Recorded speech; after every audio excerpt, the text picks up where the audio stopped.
Olá, bom dia. Nós estamos de volta. Agora são 10 horas em ponto pelo horário de Brasília e você confere as principais notícias do Brasil e do mundo desta quinta-feira.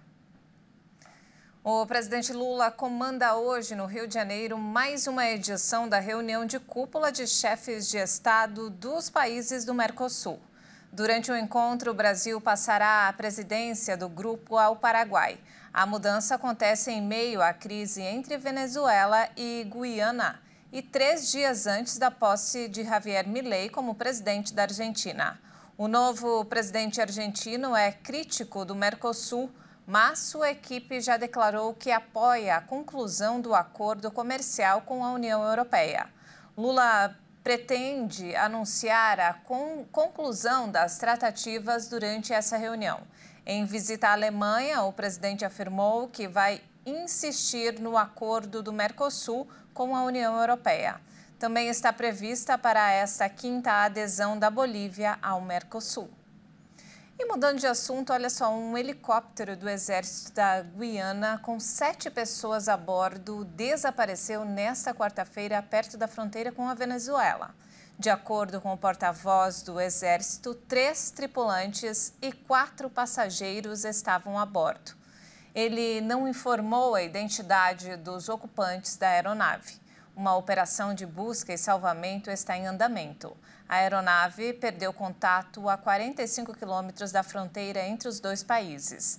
Ainda não tem informações sobre um possível envolvimento da Venezuela no desaparecimento. O helicóptero partiu às 9h23 da manhã de ontem com destino a Araú. Segundo o comunicado das Forças de Defesa de Guiana, a aeronave enviou um sinal do transmissor localizador de emergência às 11h20. A operação de busca e salvamento em andamento é afetada pelas condições climáticas adversas na região.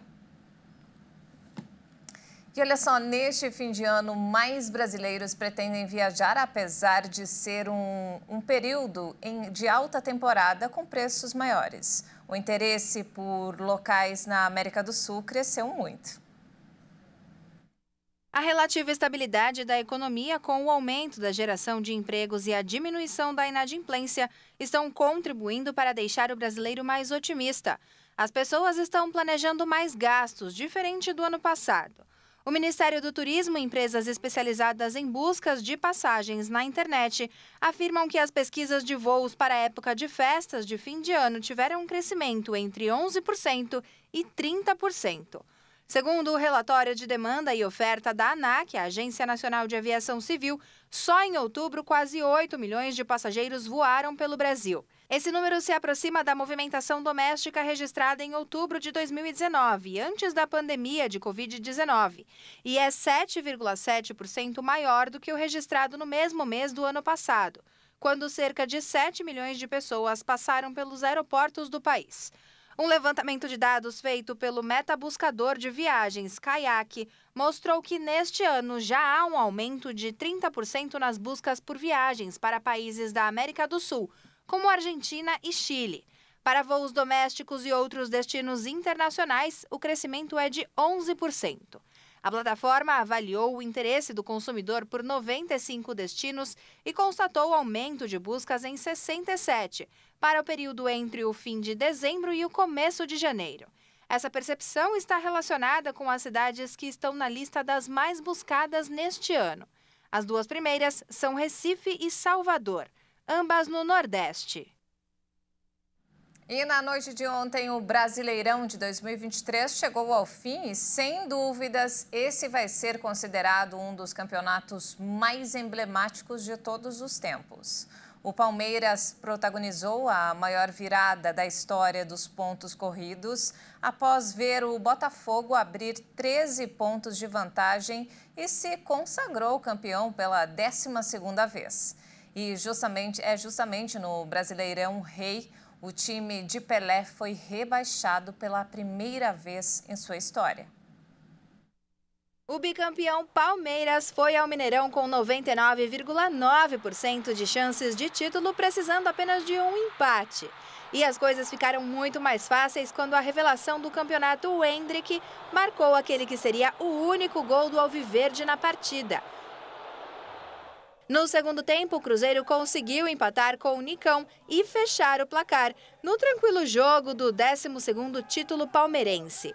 Se para o torcedor do Verdão a noite foi tranquila, não se pode falar o mesmo para a torcida de Santos, Vasco e Bahia. Os 3 times disputavam 2 vagas para ficar na Série Elite do futebol brasileiro e se manteve na primeira divisão quem fez o dever de casa. O Bahia goleou o Atlético Mineiro por 4-1 em um jogo histórico na Fonte Nova. Caule marcou o primeiro gol para o tricolor. Mas logo depois viu o artilheiro do campeonato, Paulinho, empatar para o Atlético. O empate não afetou a equipe baiana, que fez 3 gols, com Luciano Juba, Tassiano e Ademir. Outro time que se manteve na Série A foi o Vasco, que recebeu o Red Bull Bragantino no São Januário e em um jogo tenso conseguiu a vitória. No primeiro tempo, Paulinho abriu o placar para o Vasco para aliviar a tensão. Mas no início da segunda etapa, o Bragantino empatou com Léo Ortiz e deixou o São Januário angustiado novamente. Até que, na raça, Serginho faz o gol da permanência do Vasco na Série A de 2024. O único que não fez a sua parte foi o Santos. O time precisava de uma vitória simples contra o Fortaleza para ficar na primeira divisão. E não foi isso que aconteceu.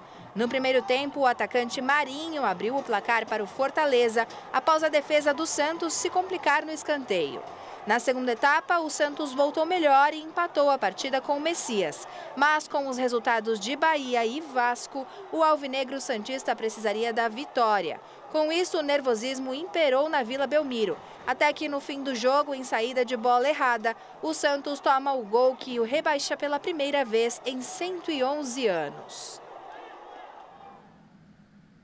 E com o resultado, infelizmente, logo após o apito final, alguns torcedores do Santos criaram um clima de guerra do lado de fora da Vila Belmiro em protesto ao primeiro rebaixamento da história do clube. Depois de entrarem em confronto com os policiais na saída do jogo, baderneiros atearam fogo em 6 carros, 6 ônibus e uma ambulância que estavam estacionados nos arredores do estádio. O Corpo de Bombeiros foi chamado para controlar a situação. Até então, não tem relatos de nenhuma pessoa ferida. E não temos mais tempo, essa edição fica por aqui. Mais informações ao longo da nossa programação. Muito obrigada pela companhia, um ótimo dia para você.